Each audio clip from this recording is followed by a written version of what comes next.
Like most music success stories, humpback whales didn't just explode on the scene, they were working hard for decades to get noticed.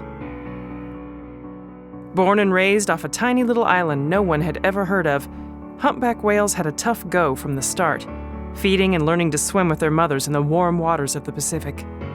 They gathered together by the hundreds, but none of them ever seemed to form a band, with most males preferring a solo singing career, while the females never found their voice. Humpbacks slowly began to be heard, in the water while diving, swimming, and snorkeling, though their songs fell on deaf ears on land. Still they sang in near obscurity, and by the mid-20th century, the humpback whale population was dwindling, with more than 50,000 humpbacks and other whales killed each year by commercial whalers. The music was about to be silenced, for good.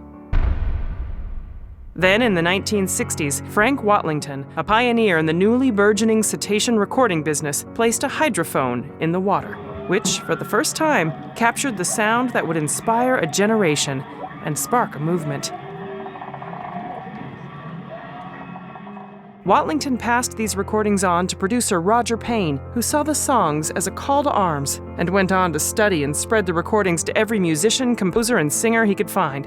In the summer of '69, Payne handed singer Judy Collins a reel-to-reel with the recordings. Collins used the songs in her 1970 album, Whales and Nightingales. The record went gold and introduced millions to the songs of humpback whales. That same year, Capitol Records released Payne's recording of humpback whale songs, which is still the best-selling nature sounds album of all time. The whales on the recording never received any royalties. The press was hard on humpbacks, criticizing that their songs resembled barnyard noises, lasted 6 to 18 minutes, and repeated over and over, and could never be released as radio singles. Dreams of a commercial hit had all but vanished.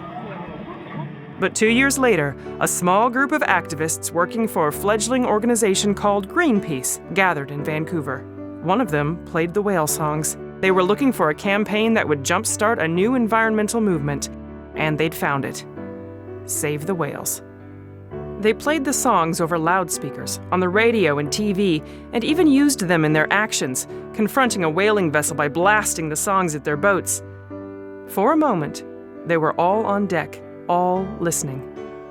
It only lasted a few seconds. Then the whalers went back to work. But now, the world was paying attention.